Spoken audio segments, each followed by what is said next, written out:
दोस्तों, आपने बहुत सी कहानियां सुनी होंगी, लेकिन आज जो कहानी मैं आपको सुनाने जा रहा हूं वह कुछ अलग और अनोखी है।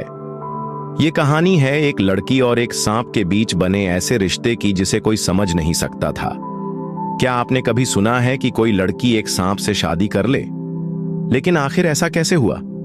इस रहस्यमय और चौंका देने वाली कहानी को जानने के लिए इसे आखिर तक सुनना ना भूलें, क्योंकि इसकी सच्चाई आपको हैरान कर देगी। बहुत समय पहले एक छोटे से गांव में एक सुंदर लड़की रहती थी। उसका नाम सीमा था और वह अपने गांव में एक अनोखी पहचान रखती थी। सीमा का कोई परिवार नहीं था, वह अकेली थी, लेकिन उसकी आत्मनिर्भरता और सादगी ने उसे गांव वालों का आदर्श बना दिया था। वह खेतीबाड़ी में मजदूरी करती थी और अपने काम से ही अपना पेट पालती थी। गांव के लोग उसे अक्सर मेहनती और ईमानदार लड़की के रूप में जानते थे। सीमा का एक और विशेष गुण था और वह था उसकी गहरी धार्मिकता। वह हर सुबह गांव के प्राचीन शिव मंदिर में पूजा करने जाती थी। यह मंदिर गांव के बाहर एक छोटे से पहाड़ पर स्थित था और उसमें एक पुराना शिवलिंग था जिसे लोग बहुत श्रद्धा से पूजते थे। सीमा ने इस मंदिर को अपनी दूसरी घर मान लिया था, जहां वह न केवल भगवान शिव से आशीर्वाद प्राप्त करती, बल्कि अपने जीवन के कठिन समय में शांति की तलाश भी करती। एक दिन वह अपने साथ एक लोटा लेकर शिवलिंग पर दूध चढ़ाने के लिए मंदिर गई। वह हर सोमवार को यह काम करती थी, क्योंकि उसे विश्वास था कि भगवान शिव की पूजा से उसके जीवन में सुख शांति बनी रहती थी। उस दिन भी वह अपने मन में यही भावना लेकर मंदिर में आई। मंदिर में जब वह पहुंची तो उसने देखा कि मंदिर पूरी तरह से खाली था। उसके अलावा कोई नहीं था और यह देखकर उसे थोड़ी अजीब सी घबराहट महसूस हुई, लेकिन उसने इसे ज्यादा महत्व नहीं दिया। वह अपनी पूजा में मन लगाकर शिवलिंग के पास दूध चढ़ाने के लिए झुकी। तभी अचानक एक अजीब घटना घटी। एक सांप तेजी से शिवलिंग के पास आया और शिवलिंग के पास लिपट कर बैठ गया। सीमा ने देखा और घबराई, क्योंकि उसे इस तरह के दृश्य से डर लगता था, लेकिन उसने हिम्मत रखी और दूध चढ़ाने की कोशिश की। जैसे ही वह दूध चढ़ाने लगी, सांप ने अपना फन फैला लिया और बहुत घातक तरीके से शोर करने लगा। सीमा डर से कांपते हुए दूध का लोटा शिवलिंग के पास रखकर पीछे हट गई। सांप ने तुरंत दूध पिया और फिर धीरे धीरे शिवलिंग से नीचे उतर कर चला गया। सीमा हैरान और भयभीत थी, लेकिन उसने शिवलिंग के सामने हाथ जोड़कर पूजा की और दूध का लोटा उठाकर मंदिर से बाहर निकल गई। अगले सोमवार को वह फिर वही सब करने आई। इस बार भी वही सांप आया और दूध पिया। यह सिलसिला कई हफ्तों तक चलता रहा और हर सोमवार वही सांप शिवलिंग पर बैठकर दूध पीता था। एक दिन सीमा मंदिर नहीं जा पाई। इस बार वह खेत में काम करने गई थी। खेत में काम करते समय एक सांप ने उसके सामने आ गया। वह डर गई, लेकिन वह सांप चुपचाप वहां से चला गया। फिर शाम के वक्त खेत से काम करके सीमा घर लौट रही थी कि तभी अचानक एक सांप ने उसका रास्ता काट दिया। सीमा सोचने लगी। तभी उसे एहसास हुआ कि शायद यह सभी घटनाएं एक संकेत है कि वह मंदिर में जाना भूल गई है। वह तुरंत घर गई, दूध लिया और मंदिर पहुंची। मंदिर में वही सांप फिर शिवलिंग के पास लिपटा हुआ बैठा था। सीमा ने उसे देखकर दिल से राहत की सांस ली और जैसे हर बार दूध पिलाया, वैसे ही सांप दूध पीकर चला गया। रात में सोते हुए सीमा के मन में एक सवाल था।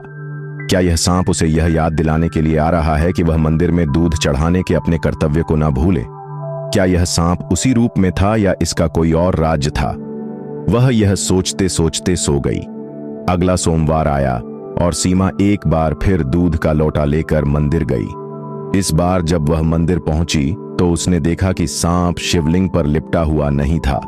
वह बक्से के पास बैठा था, जैसे कुछ संदेश देना चाहता हो।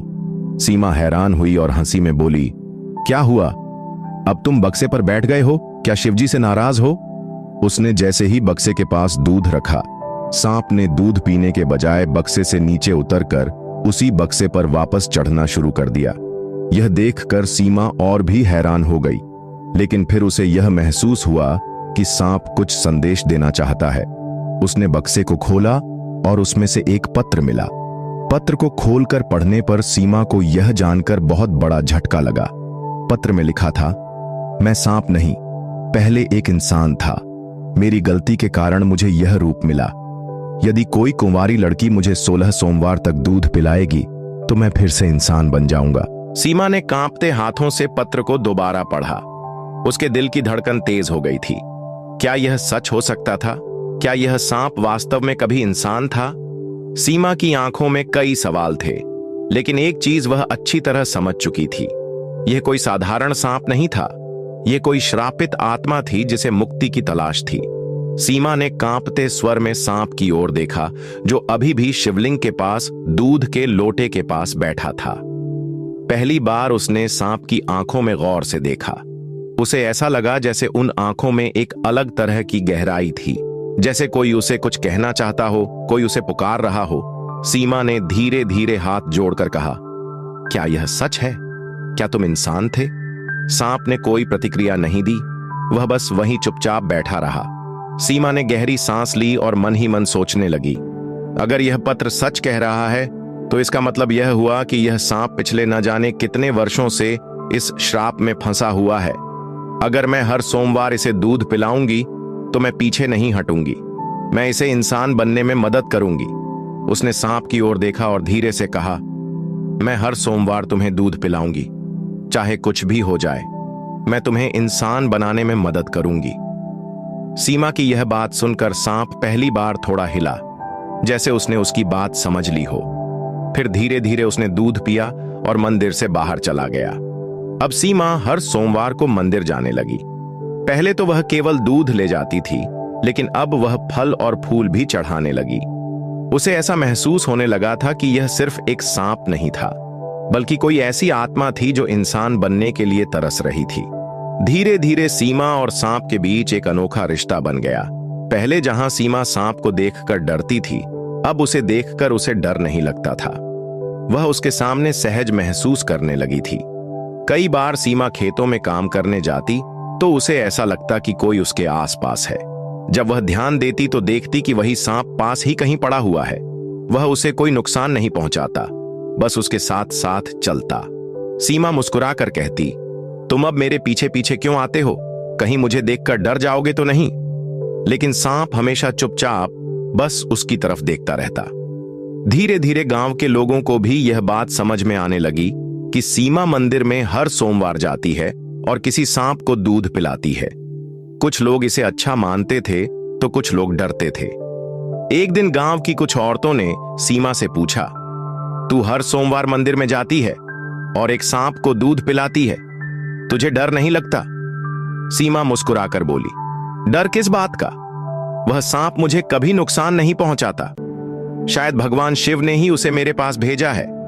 औरतों ने सिर हिला दिया और बोली, भले ही वह अभी कुछ नहीं कर रहा, लेकिन याद रखना, वह एक सांप है। अगर उसने तुझे काट लिया तो। सीमा को उनकी बातों से फर्क नहीं पड़ा। वह जानती थी कि यह कोई साधारण सांप नहीं था और उसे किसी भी हाल में अपने निर्णय पर अडिग रहना था। अब 12 सोमवार बीत चुके थे। सीमा को लगने लगा था कि यह सांप अब उस पर पूरा भरोसा करने लगा है।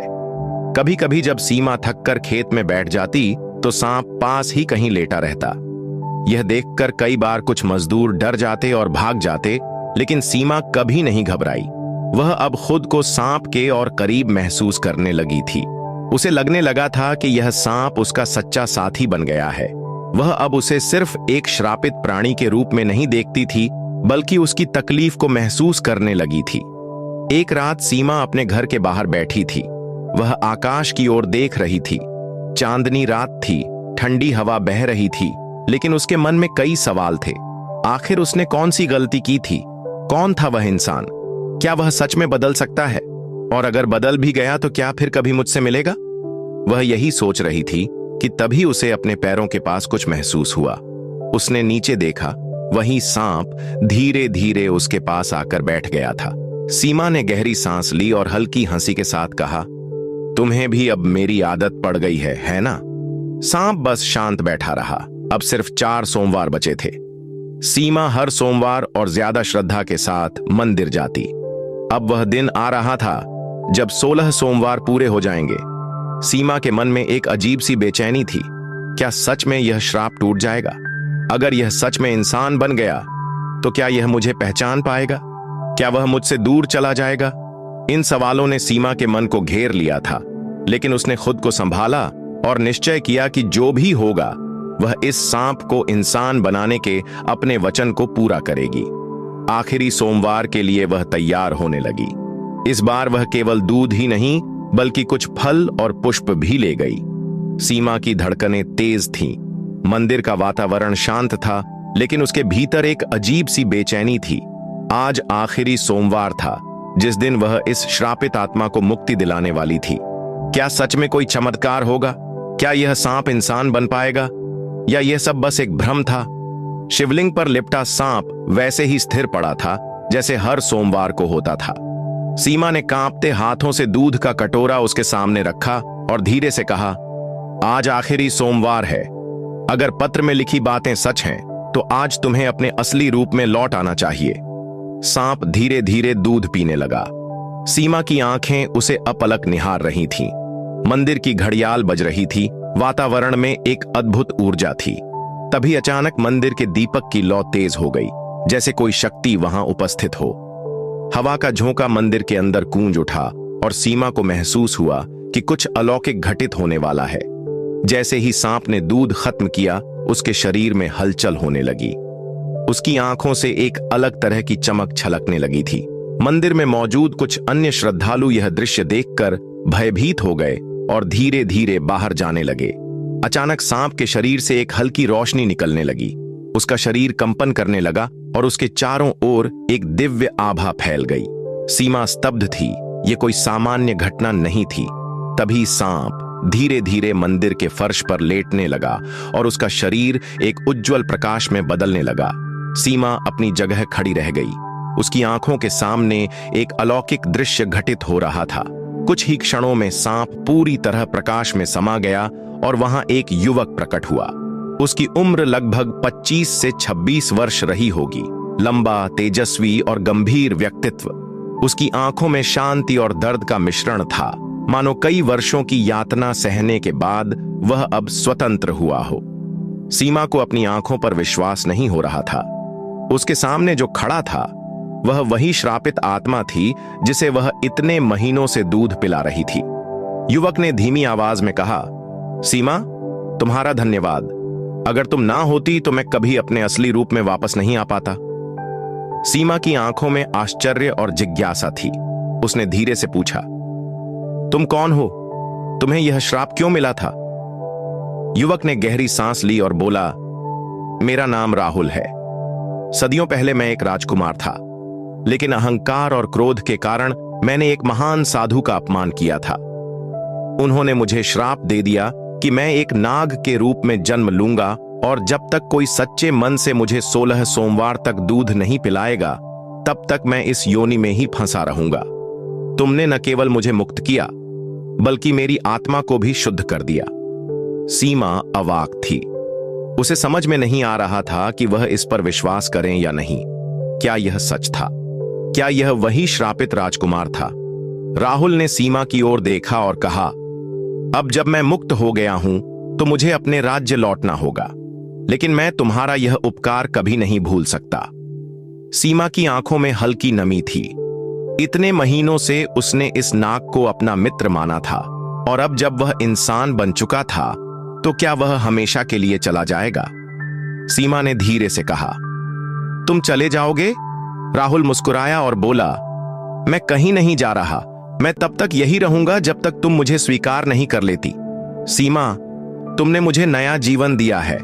अब यह जीवन तुम्हारे बिना अधूरा है। सीमा की आंखों में विस्मय था। वह कुछ बोल नहीं पाई। क्या यह सच था? क्या वह जिसे सांप समझ रही थी वह अब उसका जीवन साथी बनने की इच्छा रखता था? मंदिर की घंटियां गूंज रही थीं। ऐसा प्रतीत हो रहा था मानो स्वयं महादेव इस पवित्र मिलन के साक्षी बन रहे हों। सीमा के मन में अनगिनत भाव उमड़ रहे थे। अविश्वास, आनंद, संकोच और हृदय की धड़कनों को बढ़ा देने वाली एक अनकही भावना। राहुल अब उसके सामने खड़ा था, एक दिव्य तेजस्वी युवक जिसे उसने अपने हाथों से दूध पिलाया, जिसे उसने सच्चे मन से अपनाया और आज जो उसके जीवन का सबसे महत्वपूर्ण हिस्सा बन चुका था। सीमा की आंखों में सवाल थे, परंतु राहुल के चेहरे पर सिर्फ सुकून था। उसने एक कदम आगे बढ़ाया और सीमा का हाथ थाम लिया। सीमा, क्या तुम मेरी जीवन संगिनी बनोगी? सीमा स्तब्ध थी। यह सब इतनी जल्दी कैसे हुआ? क्या सच में नियति ने उसके लिए यही तय किया था? उसकी आंखें हल्की नमी से भर आई, लेकिन उनमें संकोच की जगह अब विश्वास था। उसने धीमे से कहा, अगर महादेव ने हमारे रास्ते को जोड़ दिया है तो इसे कोई नहीं बदल सकता। राहुल की आंखों में चमक आ गई। उसने मंदिर में ही सीमा के सामने घुटनों के बल बैठकर उसकी सहमति मांगी।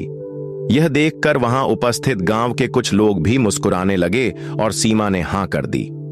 अगले ही दिन गांव के शिव मंदिर में सीमा और राहुल का विवाह संपन्न हुआ। शिवलिंग के समक्ष अग्नि को साक्षी मानकर दोनों ने 7 फेरे लिए। गांव वालों ने इस अलौकिक प्रेम गाथा को स्वीकार किया और इस पवित्र मिलन का गवाह बने।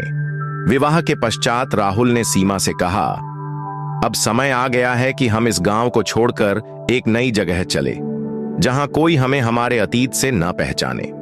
सीमा को राहुल पर पूरा विश्वास था। उसने हामी भर दी और दोनों एक नए जीवन की ओर बढ़ गए। कई वर्षों बाद राहुल और सीमा अब एक खुशहाल दंपति थे। उनके पास एक सुंदर घर था, जहां भक्ति, प्रेम और वफादारी का वास था। राहुल अब एक सम्मानित व्यक्ति बन चुका था और सीमा वह आज भी शिव मंदिर में हर सोमवार को दूध चढ़ाती थी, लेकिन अब किसी श्राप को मिटाने के लिए नहीं, बल्कि अपने परम विश्वास और भक्ति को बनाए रखने के लिए। दोस्तों, इस कहानी से हमें यह सीख मिलती है कि सच्ची भक्ति और निस्वार्थ प्रेम में अपार शक्ति होती है। जब हम सच्चे दिल से किसी की मदद करते हैं और अपने कर्तव्यों को निभाते हैं, तो ईश्वर भी हमारी राह आसान कर देते हैं।